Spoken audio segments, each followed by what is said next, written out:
powerful. And I actually didn't give this enough weight as I should have, let's just say 2 years ago. Now I definitely, and over the last year, I've definitely focused on this. And this is actually one of the indicators that I back tested using AI. And it was good. It was good. But it kind of, for me, looking at non-farm payrolls is just as good of a, let's say, overall proxy for the labor market, which includes, of course, construction jobs. But looking at this more specifically, you can see every single time we go into recession, you've got in fact, this a lot of times leads. Now, it didn't during the .com, and we barely went down, but you still had a significant decline, excuse me. And it actually did lead going into the GFC. It led going into the recession of the early 1990s. And it's kind of a mixed bag there in the 70s, going all the way back to the 1940s. As you guys can see, probably some different dynamics going on there in the 1940s, obviously, with World War II. But you can see this is very powerful. And we've been going up, up, up, up, up, and we just flatlined. So the question becomes, okay, when is this going to decline? And when this does decline, that tells us a lot about the underlying health of the labor market, and therefore how much income people actually have to not only buy a house. I think this is where people get confused and they don't really think this through well enough. It's not just the income to buy the house. It's the income to keep the house. Because I get the argument that you got a 3% fixed rate mortgage for 30 years. I get it. But what that doesn't include is all the other costs that go into owning a home, your insurance payments, your maintenance costs. I mean, these are all things that your taxes, for heaven's sakes. These are all things that go into home ownership. So if all these other things are going up, up, up, up, up faster than your paycheck, at a certain point, you're like, I can't even make the fixed rate payments, even though they haven't made the same, or even though they haven't changed. So I've got to sell the house. And sure, right now people are going to have equity, so it's not going to be a problem. Or a lot of people, not the people that bought in, or not a lot of the people bought in 2022, but a lot of people are going to have equity. But the additional selling is going to put downward pressure on the prices, which is something we have seen, like I said, in a lot of markets. But anyway, getting back to the zero hedge, I know I'm bouncing around a lot here. My point there with bringing up the construction jobs and kind of thinking through the systemic risks for the overall economy, and what this tells us about the underlying labor market is U.S. housing starts and building permits plunge. Okay, got it. So how long, if this is true, and if this continues, how long do you think those construction jobs are going to stay flatlined? How long before they start to decline? See, that's what I want you guys to think about kind of in the background here. All right. With home builders sentiment hovering near cerveza sickness lows at 13-year lows. So the home builders, they're the ones that are hiring the construction guys, right? It is perhaps not surprising that this morning's housing starts and building permit data is an S show. Using housing starts, U.S. housing starts tumbled 8.5% month over month. Whoa, I didn't know that. Okay, wow. Permits plunged 3.7 just month over month. Geez, and look at the expectations. The expectations for the starts was a negative 4.4. It was 8.5. And the permits was supposed to be a 0.6% increase, and we had a negative 3.7. Wow. So then they go over a couple charts explaining this. The month over month decline dragged the SAAR down. SAAR. What does that stand for? Josh, can you pull up, what is that an abbreviation for? That starts, I'm sure someone can tell me in the chat, but it has to be pertaining to the housing starts. But can you pull that up really quick? Just what does SAARs stand for? So across the U.S. housing starts in the South, fell by 21% to the lowest level in nearly a year. Starts also fell in the Midwest, but rose in West and Northeast. Yeah, so it's still regional, definitely regional. When I was talking about as far as price declines, that's what we've seen mostly throughout the South. I know Florida's been really, really hit. So here we go. Private housing. Okay, that's got it. That's the permits, more permits, building permits. Okay, so they get down into the difference between single family and multifamily. So here we go. The housing starts, single family, multifamily rental units, and then we go back to the SAAR. Josh, have you pulled that up yet? Let me. I'm seeing some stuff from the military. Oh, seasonally adjusted annual rates. There you go. Thank you. And Trevor pointed that out. Thank you, Trevor. Appreciate it.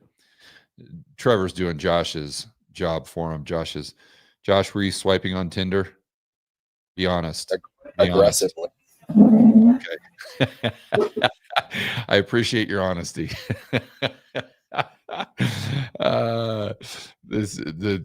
This guy says you're not only swiping on Tinder, but you're also swiping on Grindr.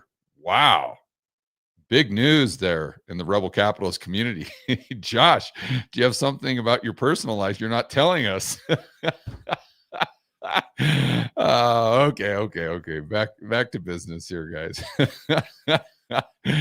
All right. So, single family 890,000 down 7%. Looks like month over month. Okay, multifamily down 11%. And this is exactly what I'm hearing from Kenny McElroy as well. Okay, so we've got now this. What was that? That was the starts, and then this is the permits. Again, the single family is represented by the blue line, and the red line is multifamily. Look at the trend there, guys. Look at the trend. And again, you have to ask yourself, if this continues, how long are the construction jobs going to stay flatlined? When are they going to start to drop? I mean, it's impossible for the construction jobs not to drop, assuming that the construction industry or the housing industry is in a huge contraction. And that's kind of duh. And then construction is such a big part of the US economy. That's the next question is like, okay, we get it that the construction jobs is a reflection of what's happening with the construction economy or the housing economy, but that's such a vital component to the overall economy that can we sustain, positive real GDP growth if we have the housing. I'm not talking about housing prices. We'll talk about that next. But I'm talking about the housing business, the construction business. Okay, so here is Fed funds, okay, and 30-year mortgages. So I think now they're coming to the conclusion that mortgages could, if they drop, could bail out the housing market and get this thing turned around. We see mortgage applications soar 30% week over week, and they're attributing that to interest rates going down substantially. This makes a lot of sense, but I would point out interest rates aren't really a way to control the economy. Interest rates don't control the economy. They are a reflection of what is happening in the economy. So although there might be a little bit of a lag here where, yes, you see mortgage rates go up, but pretty soon, or excuse me, mortgage rates go down, but then pretty soon the economy goes down, and then the mortgage rates keep going down, but now all of a sudden no one has a job. And okay, now even though you got low interest rates, fine, no one has a job, so they can't qualify. The credit scores go way down because now they're not making their payments, and banks aren't going to lend as much as they otherwise would have in a better economy. And therefore, even with the lower interest rates, because that's a reflection of what's happening in the economy, it doesn't necessarily mean you have more buyers and more demand.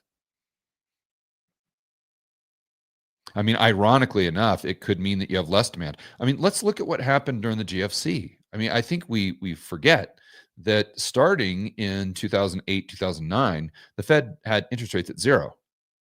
And the 10-year treasury was, relatively speaking, extremely low, as were mortgage rates. But that lasted for 3 years. It lasted a lot longer than that. But the price declines that we saw in the housing market lasted another 3 years. They didn't bottom out until the summer of 2012. So, and that's a perfect example of, yeah, great, we got low interest rates.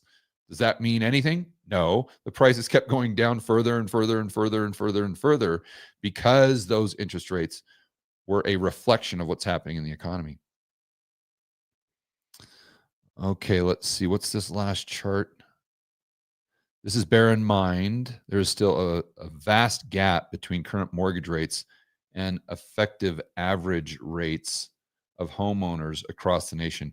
I'm assuming this is just because they're saying so many people have a locked in fixed rate at whatever it is for the next 30 years. But see, I think that's looking at it too myopically, because that's just assuming that your only cost of home ownership is that mortgage. And like we said earlier, it's just not. I mean, how many of you own a home right now? I'm sure you can back up exactly what I mean, how many of you own a home and your property taxes have skyrocketed, or your maintenance costs have gone through the roof, no pun intended, or your insurance, that's probably the biggest component here, has gone just completely parabolic, to where it's taking up a larger percentage of your overall paycheck. Now, hopefully, no one listening or watching this video is in a position where they're forced to sell as a result, but I'm sure a lot of Americans are getting to that point. And let's just assume that the unemployment rate goes up. We see a massive decline in jobs when we're looking at not just the household survey, but now negative job growth when you're looking at the establishment survey as well, with these revisions, right? So if you have people that are losing their job, they have no income whatsoever. Okay, great. You've got a 30-year fixed rate mortgage. So what? You don't have any income coming in. So there's a lot of reasons why you could see a supply increase and price declines, like we've seen in Florida. Okay, so now let's go over to the price component of it, because I wanted to focus on kind of the construction housing economy. But that isn't necessarily housing prices. So now that we've discussed the housing economy, how that applies to the labor market, and how that applies to the overall broader economy, let's think about it through the lens of the prices themselves. So if we look at the Case-Shiller U.S. National Home Price Index, we see that now, by the way, this is adjusted for inflation. And it's on one hand, I like to adjust for inflation because this tells us what's happening to the true purchasing power of the asset itself. But I totally get it that for a lot of people, this doesn't tell the whole story because they're leveraged. So if you put 10% down, let's say on a $100,000 house, just to keep the math easy. So you put $10,000 down. You borrow $90,000. So let's just say that the inflation rate goes up to 10%. So the value of that home goes from $100,000 up to $110,000. Okay, well, in real terms, the value of that house hasn't gone up, and therefore the purchasing power the house represents has not increased. But your purchasing power just went up massively because you only put $10,000 down. And now the house is worth an extra $10,000. So sure, you'd have to subtract the inflation rate, but on net, you're still way up. So I understand the argument for using nominal prices, but I understand the argument, and I, at the end of the day, like to just look at the overall housing or the overall purchasing power of the home itself, is why I adjust for inflation. But if we looked at individual markets, then you're going to see a much different story. I've done several videos recently on what's happening in areas like Tampa, like Cape Coral, and Miami. I mean, housing prices, they are coming down, and they are coming down fast. And so if it can happen there, the point is it can happen anywhere. I mean, there's no, it's not like they just massively overbuilt in Cape Coral. I lived there for a few months in 2021. I remember there ain't that much housing stock and there's not that much land. I can assure you. It's just a dynamic of, I think, a lot of these people getting over their skis as far as Airbnbs. I mean, every single street, it's just Airbnb after Airbnb after Airbnb when I was living there in 2021. And I think they got ahead of themselves. And then you have a decline in your occupancy rates. And all of a sudden, that Airbnb turns into something that's negative cash flow. They got to fire sell it. And then supply goes to the roof. Prices absolutely plummet. So I think the main takeaways is I really want to pay attention to what's happening with these housing statistics, because this is going to give us insight on what's going to happen with construction jobs, which is going to give us insights as to the labor market, which is going to give us insights to the overall economy, which is going to give us further insights to what will happen or would likely happen with home prices.